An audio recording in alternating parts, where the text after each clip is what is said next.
Hi friends, ನಮಸ್ಕಾರ. ನೀವು ನೋಡ್ತಾ ಇದ್ದೀರಾ ಇನ್ಫಾರ್ಮರ್ ಗಟ್ ಚಾನಲ್. ಇವತ್ತು ನಾನು ನಿಮ್ಗೆ ಏನು ಇನ್ಫಾರ್ಮೇಟಿವ್ ವಿಡಿಯೋ ತಂದಿದ್ದೀನಿ ಅಂದರೆ, ಬೇಸಿಗೆ ಕಾಲದಲ್ಲಿ ನೀವು ಹೆಚ್ಚು ತಿಂತಿರೋ ಸೌತೆಕಾಯಿ ಅದನ್ನು ಯಾವಾಗ ತಿನ್ನಬೇಕು, ಎಷ್ಟು ತಿನ್ನಬೇಕು, ಅದರಿಂದ ಆಗೋ ಪ್ರಯೋಜನಗಳೇನು, ದುಷ್ಪರಿಣಾಮಗಳೇನು ಅನ್ನೋದನ್ನು ನಾನು ಈ ವಿಡಿಯೋ ಮುಖಾಂತರ ತಿಳಿಸ್ತೀನಿ ಫ್ರೆಂಡ್ಸ್. ಅದಕ್ಕೂ ಮುಂಚೆ ನೀವು ಇನ್ನೂ ನನ್ನ ಚಾನಲ್ಗೆ ಸಬ್ಸ್ಕ್ರೈಬ್ ಆಗಿಲ್ಲ ಪ್ಲೀಸ್ ಸಬ್ಸ್ಕ್ರೈಬ್ ಮಾಡಿ ನೋಡಿ ಫ್ರೆಂಡ್ಸ್. ಹಾಗೆ ಕಮೆಂಟ್ ಬಾಕ್ಸ್ನಲ್ಲಿ ನಿಮ್ಗೆ ಏನು ಅನಿಸಿಕೆ ಇದ್ರ ಬಗ್ಗೆ ಕಮೆಂಟ್ ಮಾಡಿ ಫ್ರೆಂಡ್ಸ್.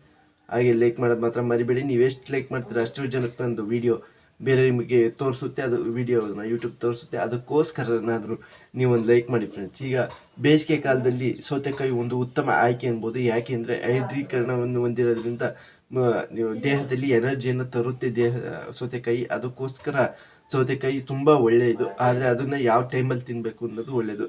ನೀವೇನಾದರೂ ರಾತ್ರಿ ಟೈಮ್ನಲ್ಲಿ ಸೌತೆಕಾಯಿ ತಿಂತಿದ್ರೆ ನೀವು ಕೈಗೆ ಕಫವನ್ನು ಹೊಂದಿರುವಂಥ ವ್ಯಕ್ತಿಗಳಿಗೆ ಏನಾಗುತ್ತೆ ಅಂತೇಳಂದರೆ, ಇದು ಶೀತಲ ವಾತಾವರಣ ತರೋದ್ರಿಂದ ದೇಹದೊಳಗೆ ಅವರಿಗೆ ಗಂಟಲು ಕೆರೆತ, ಕೆಮ್ಮು, ಶೀತವನ್ನು ಉಷ್ಣತೆಯನ್ನು ಜಾಸ್ತಿ ಮಾಡೋದು, ಅಂದರೆ ಶೀತ ಆಗಿರೋದ್ರಿಂದ ಕೆಮ್ಮನ್ನು ಜಾಸ್ತಿ ಮಾಡೋದು, ಈ ರೀತಿ ಸಮಸ್ಯೆಗಳು ಸಹ ಬರ್ತವೆ ಫ್ರೆಂಡ್ಸ್. ಮತ್ತು ಕರುಳಿನ ಸಮಸ್ಯೆಯನ್ನು ಸಹ ಇದರಿಂದ ಹೆಚ್ಚಾಗುವಂಥ ಸಾಧ್ಯತೆಯೂ ಸಹ ಇದರಲ್ಲಿ ಇರೋದ್ರಿಂದ ನೀವು ಇದನ್ನು ಒಂದು ಸ್ವಲ್ಪ ರಾತ್ರಿ ಹೊತ್ತು ಅವಾಯ್ಡ್ ಮಾಡಬೇಕಾಗುತ್ತೆ ಫ್ರೆಂಡ್ಸ್. ಹಾಗಾದರೆ ಯಾವ ಟೈಮಲ್ಲಿ ನಾವು ಸೌತೆಕಾಯಿ ತಿಂದರೆ ಅತ್ಯಂತ ಒಳ್ಳೆಯದು, ನಮಗೆ ದೇಹಕ್ಕೆ ಒಳ್ಳೆ ಎನರ್ಜಿ ತಂದು ಕೊಡುತ್ತೆ ಅಂದರೆ, ನೀವು ಹಗಲಿನಲ್ಲಿ ಯಾವಾಗಲಾರು ಆಯಿತು ಖಾಲಿ ಹೊಟ್ಟೆಯಲ್ಲಿ ನೀವು ಒಂದು ಸೌತೆಕಾಯಿನ ಸ್ವಲ್ಪ ತಿಂದರೆ ನಿಮಗೆ ದೇಹದಲ್ಲಿ ಒಂದು ಒಳ್ಳೆಯ ಎನರ್ಜಿ ಬರುತ್ತೆ, ದೇಹವನ್ನು ತಂಪಾಗಿರುತ್ತೆ. ಯಾರು ಈಟ್ ಅಂತೇಳಿ ಬಾಡಿ ಈಟ್ ಆಗಿದೆ ಅಂತಿರ್ತಿರೋ ಅವ್ರಿಗೊಂದು ಅತ್ಯುತ್ತಮ ಆಯ್ಕೆ ಆಗಿರುತ್ತೆ. ಹಾಗೂ ಅಜೀರ್ಣ ಸಮಸ್ಯೆ ಇದ್ದರೆ ಆ ಸಮಸ್ಯೆಯನ್ನು ಸಹ ದೂರಪಡಿಸುವಂಥ ಶಕ್ತಿ ಸೌತೆಕಾಯಿಯಲ್ಲಿದೆ. ಅದಕ್ಕೋಸ್ಕರ ನೀವು ಬೆಳಿಗ್ಗೆ ಹೊತ್ತು ನೀವು ಖಾಲಿ ಹೊಟ್ಟೆನಲ್ಲಿ ತಿಂದರೆ ಇದು ನಿಮಗೆ ಒಂದು ರಾಮಬಾಣವಾಗಿ ಒಂದು ಇದಾಗುತ್ತೆ ಫ್ರೆಂಡ್ಸ್.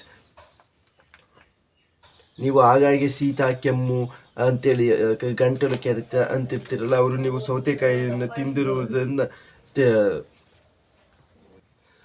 ಅಂತಿರ್ತೀರ ಯಾರು, ಅವರು ಇದನ್ನು ರಾತ್ರಿ ಹೊತ್ತು ತಿನ್ನೋದನ್ನು ಬಿಟ್ಬಿಡಿ, ತ್ಯಜಿಸ್ಬಿಡಿ. ಬೆಳಿಗ್ಗೆ ಹೊತ್ತು ಹಗಲೊತ್ತು ತಿನ್ನಿ, ನಿಮಗೆ ಒಂದು ಸ್ವಲ್ಪ ನಿಮಗೆ ಪ್ರಯೋಜನವೂ ಸಹ ದೊರೆಯುತ್ತೆ. ಏನೋ ಹೊಟ್ಟೆಯ ಸಮಸ್ಯೆ ಅಂತಿರ್ತೀರ ಅವರು ಸಹ ಹಗಲಿನ ಹೊತ್ತು ಖಾಲಿ ಹೊಟ್ಟೆಯಲ್ಲಿ ತಿಂದರೆ ನಿಮಗೂ ಸಹ ಒಂದು ಆರೋಗ್ಯದಲ್ಲಿ ಪ್ರಯೋಜನ ಸಿಗುತ್ತೆ ಫ್ರೆಂಡ್ಸ್.